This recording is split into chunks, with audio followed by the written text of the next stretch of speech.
उसके लिए कौन जिम्मेदार है? सर वो 2019 की पिटीशन थी, 9 मई को डिसाइड हुई है। एंड नोटिस नहीं जारी हुए थे क्या इसके? नोटिस जारी हुआ था।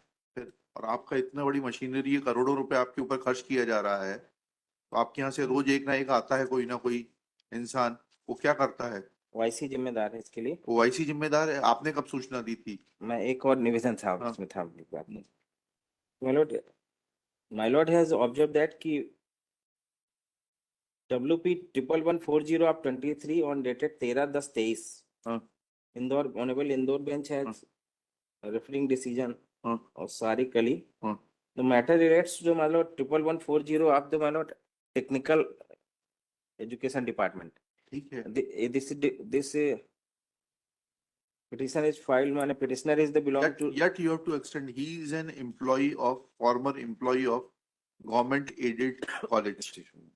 Once that ratio is in Sharik Ali, that all government aided colleges are to be extended, you cannot be penny wise and pound foolish. बताइए कॉस्ट कितनी लगानी है? नहीं पर सतमा 7th पे स्केल के लिए अभी पॉलिसी डिसीजन है सर। मत लीजिएगा आप they are ले still लिया आपने? they are still pending for नहीं, if your government is sleeping then we cannot allow this old man to suffer.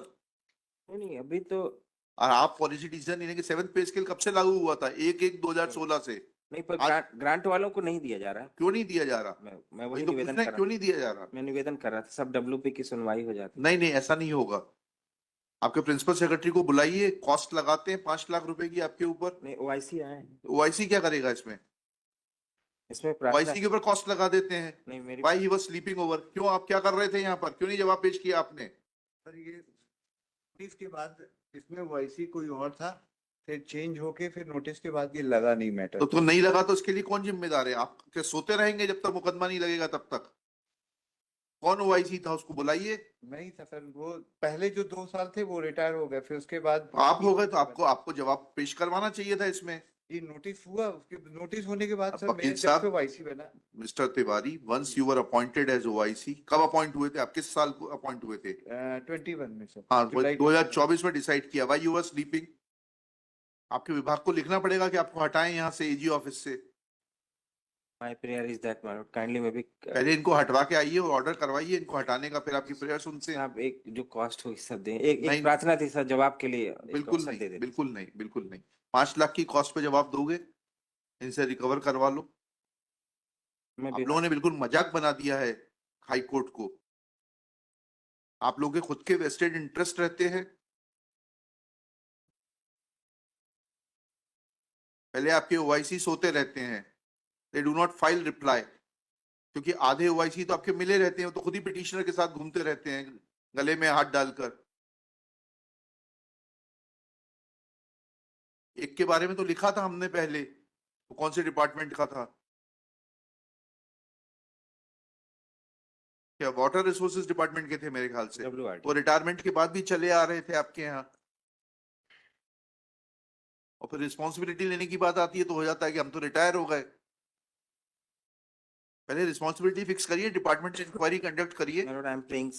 हाँ, लिखिएगा ना, Shri Manas Mani Verma prays for some time to conduct departmental inquiry.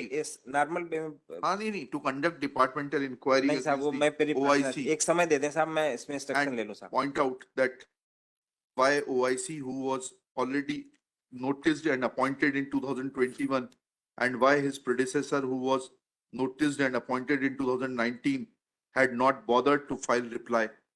Full stop. Shri Pawan Tiwari submits that he was though appointed in 2021, but since case was not listed, therefore he could not file reply. Full stop. This submission of Shri Tiwari is not acceptable. It prima facie reflects dereliction of duty. Let Principal Secretary Higher Education take action, file report, then this matter can be considered whether re-hearing is required or not. आपका शुभ नाम क्या है? मेरे petitioner Ashok Kumar Gupta, respondent number 1। Present in person डाल दीजिएगा। Copy of this order be sent to the Principal Secretary Higher Education by Shri Manas Mani Verma during the course of the day for compliance.